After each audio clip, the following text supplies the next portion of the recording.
Hey everybody, welcome to DadsDen and Mighty Thor Monday, although you'll notice we don't have a Mighty Thor comic book sitting here this time. Well, that's because this particular issue of the Balder the Brave mini-series sort of wedges itself in between the pages of Thor number 360, which we did talk about last week. We're going to look at this, which in Thor 360, Thor sends Angmar to go get Balder, and a few pages later we see Balder return. This is going to tell what happens in between. It's about a month in between there, and so that'll catch us up. Now then, we're going to actually flip back to Thor for a couple issues to get the end of that story of Thor invading Hell. Then we'll go back and we'll finish off the Balder mini-series. I think that's going to be the best way to do this. And yeah, I changed my mind on this. So, Balder the Brave, number 1 from November of 1985. And you can see some crazy fool has written on the cover. Oh, wait a minute. Oh, that's Walt Simonson's that's Walt Simonson's signature. Oh, he's not a crazy fool. No, it's funny. I pulled this out today to read through it to prepare. And I did. I literally was like, oh, there is an ink thing on. Oh, that's right. This is a signed comic. I'd forgotten that I had this. I did not get it signed by him.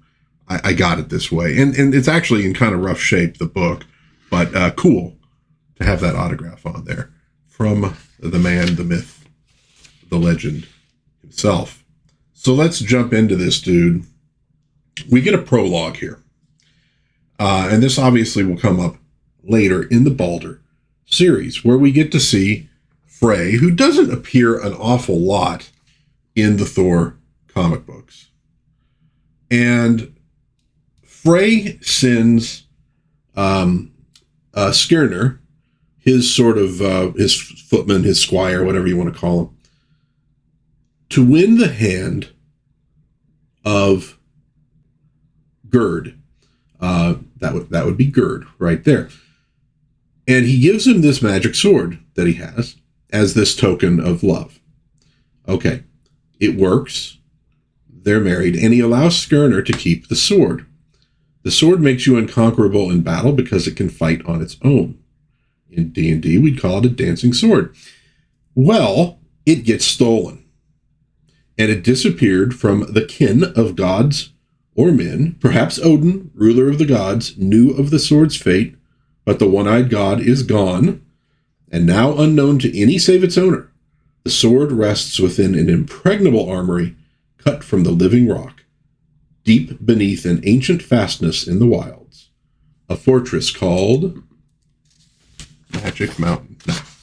A fortress called, wait. Yeah, okay. I skipped a page there. Called Norn Keep, home of the sorceress Karnilla, otherwise known as the Norn Queen. Okay. So, if you remember the Thor stuff we've been covering, Balder returned from his sojourn in Hell, a bit traumatized. He had become heavy, for one thing. He was sort of trying to eat his troubles away, like Volstagg, and he was hanging out with Volstagg a lot. He ends up, dashing off into the desert to kind of end it all, and returns, sort of reawakened as a hero, goes through a few things, ends up with Karnilla. He's going to give Karnilla what she's always wanted, which is Balder. And, Karnilla's still Karnilla, and Balder's still Balder. And we should mention, written by Walter Simonson, illustrated by Sal Buscema, lettered by John Workman Jr., colored by Paul Sexton, edited by Ralph Macchio, editor-in-chief Jim Shooter. And it opens here with Karnilla and Balder. They're in her chambers, and he is feeding these birds. She's noting that the birds haven't really been around for a long time. He's like, well, maybe you don't hold the bird seed for them properly. She goes, I don't hold bird seed. Well, maybe that's your problem. So we also learn, of course, through this, that he can speak to the animals. So Whiteface comes to him with news maybe from Asgard. This is going to be important. And again, the animals don't really like Karnilla, so he runs away when she approaches. which is probably a good thing, because he might have had some things to say that Balder needs to hear, but that Karnilla is keeping from him. And then she gets word from one of her subjects. Basically, they're all kind of like orcs, goblins, demons looking things, that there's an issue she needs to take care of. Balder wants to know if he should help. No, just a minor annoyance. Well, the minor annoyance is Angmar, who's being sent to fetch, Agnar. Good job. Agnar is being sent to fetch Balder home to Asgard. By the way, nice, really nice work here from Sal. He's a good artist, and he did good work in the Thor series with Simonson, not just in this miniseries. So she knows he's going to bring him back to Asgard, which means, number one, she kind of loses him, at least for a while. Number two, he's going to find out that Odin is dead. And he's going to know that she didn't tell him. So she has Agnar attacked, ambushed, and they drag him in to see her. And he says, I'm not here to cause trouble. I just need to bring him back. I've been sent by Thor, blah, blah, blah, blah, blah. Thor is about to embark on a mission of the deadliest nature, and he craves the noble Balder's presence. Alas, young sir, I fear your speech is all gibberish to me. Kazop. We get this magic spell. And when you awaken, gibberish is all that you will be able to utter. For Balder must never learn of thy mission here from thee. And so he's thrown into the dungeon. And she figures, look, eventually Balder's going to figure stuff out, but I can maybe hold it off for as long as possible. He wakes up in the prison, realizes he has no memory of why he's here, although he thinks he was here to deliver a message. And they feed him. She says, keep him fed. I don't want him hurt, because then I'll have to deal with Thor and Balder if he is hurt. They're feeding him well, throws something at the rats there, and then realizes, maybe I acted too hastily. For am I not the same as they, lost alone, a mere speechless, brutish thing? And I seem to remember another, a gentle being who called animals of every kind friend. And there he is. I can almost see his face before me now. Someone I must have known, respected, perhaps even loved. So Agnar is going to basically make friends with the rats in the dungeons, while, Balder's unaware and, doing his stuff with Karnilla. And, they're out riding their horses. He's stuck in the dungeon. We kind of go through a little bit of this. But he does say at this point here, hey, at some point I am going to have to return to Asgard. Now, maybe not permanently, but he's going to have to return. Well, Agnar also makes friends with a little bat. And the bat goes flying off. And it goes to Balder. What is it, little one? What errand of urgency has brought you out of the Stygian depths to seek the light and Balder? Be off. Balder shall follow thee without fail. So he gets a little message from him. He follows this bat into the dungeons, sees Agnar down there, who, responds, Nagwin, Akthrok, because he's speaking gibberish. That's the magic that's been placed on him. Balder pulls that thing off. He says here, for though the strength of Thor is a legend, the strength of Balder will not be mocked by a mere door of stone. And he frees Agnar. Karnilla at court, handing out judgments. Stand aside. Boom. Knocks that guy through the door. And it's Balder. And she's like, what is going on here? I have come to seek the queen's justice. For I have found the itinerant tradesman. That's what she described the person who visited as. Just this tradesman who wanted work. Don't worry about it. I have found the itinerant tradesman, and I am sure that you can help him. Very sure. He seems to have lost the power to speak clearly. I told him that I was certain Karnilla, the beautiful and gracious Norn Queen, could restore it. Hag, clear the throne room. Now. And everybody goes running because they know she's angry. Did another little bird speak to you? More or less. Stand still, Agnar. It will only sting for a moment. And how does she break the spell? With a kiss, because that's kind of how Karnilla works. And he gets the speech back. And by the way, I love Love that little shot right there. That's so freaking good.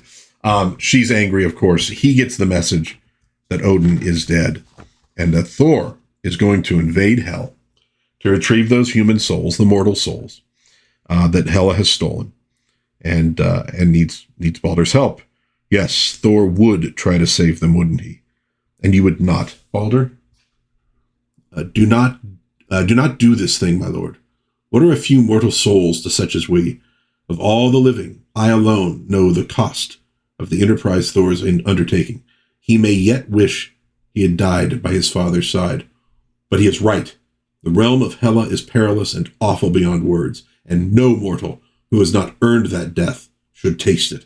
I will return to Asgard with you, Agnar. That journey will be easy, Lord Baldur. But from the journey to Hel, even you may not return. Okay. She's angry. So Baldur basically says, we're going to have to train. They got about a month. Into the month is when Thor's going to, launch his attack. We got about a month to train. And what we're going to end up getting is something of a training montage of Baldur and Agnar. Because Agnar's, he's a decent warrior, but he's not great. And this is going to be a very perilous undertaking. So Baldur wants to get him ready. We get another amazing piece, though, of Karnilla there by Buscema. Really, really good stuff. And she kind of holes up in her tower. She's avoiding him, letting him know her displeasure. So we see them doing a little fighting with the swords, here, target practice, running, etc. And then at the end, you can kind of see like where we start is here's, Baldur a little bit heavy, and by month's end, he is back to being Baldur the Brave, the warrior that we always knew from old Thor comics, and they are ready. And here he dons his awesome Walt Simonson Kirby-esque armor, ready to go. Hail, Silverhoof. Karnilla has been good hostess to you, my steed. Never has your coat shone so in the morning sun. Never have you looked so beautiful. And she's up there on her balcony, kind of doing the passive-aggressive thing. So even now, Baldur can spare a thought for the queen of this land as only a stable hand, fit to curry the horses, but not fit to speak with the heroes that ride them. You would do better to look to me for help than be off so hurriedly to the kingdom of death. I am sorry, my queen, that you view our leave-taking so harshly, but you would love me less if I did not ride with Thor to a splendid doom. That's good stuff. That's good dialogue. I like that a lot. We get another really nice one of Karnilla there, looking very angry. And, part of Baldur thinks there's a lot more to Karnilla than she lets on in terms of, maybe she kind of comes off as a little evil, but there's more to her than that. There's a good heart in there, and he intends to find it. I shall not love you. Oh, and I shall love you not at all when you fail to return. How different, pray tell, would that be from the past week? You speak nasty to great queen. And so one of her followers doesn't like that little comment and attacks Baldur. And Baldur basically just stand out of the way. He falls. He says, "Come, my friend, let me return your spear and your good humor." And she yells, "How dare you attack without orders, dog? Must I again teach you your place?" "No," says Baldur. So we're seeing a true hero here. Spare him, Karnilla, for my sake. He but attacked out of love for his mistress. But tell me, did you not speak of help a moment ago? What does a warrior need who can so easily defeat one of my picked guards? Karnilla has nothing that would aid such a mighty fighter. She knows about the sword, of course, of Frey, and had thought about giving it to him, but she's, a little PO'd, so it's not going to happen. He says, "Well, I'm sorry." He goes, "Can I get your blessing?" "No, then you shall have mine. May thy sheath of ice melt before the sun returns." Remember, Baldur's the sun god. "Fare you well, my queen." And then she zaps the dude who displeased her, and slowly night comes to the ancient realm, as obviously the sun is leaving with Baldur. May the Norns guide you, sweet warrior, and bring you back safely to me. Okay, so that's the first issue of Balder the Brave. Now, it says, okay, go check out Thor for what happens when they go after Hel, right? And in 2 months, we'll return to Karnilla's realm to find it ravaged and desolate because of, but that would be telling. Be here next issue for Balder the Betrayed. Okay, good stuff. So, a little side trek, little side trip into Balder the Brave, #1. That's the story of what went on with Balder in between the pages of Thor number 360. We are next time going to look at the next issue of Thor, the next 2 issues of Thor, as they basically invade Hel and take on Hela directly in her own realm. Big stuff, and some really iconic moments that do show up in the movies. And then we're going to go back and we're going to finish those 3 issues of Balder because it's Thor related. It's Simonson. I think it's worthwhile. So Balder the Brave #1 from November of 1985. Let me know what you think of it in the comments. I'd love to hear from you. Let me know, if you want to talk about the entire miniseries, that's cool, but you might want to wait until we cover the rest of it. If you enjoyed this video, please give it a like, subscribe, share with a friend. I had to think about what I was going to say there because I've only said it now about 500 times. But until next time, God bless everybody. Please be kind to one another. Have a little bit of fun out there. And I will hopefully see you again soon in Dad's Den of Pop Culture. Bye-bye.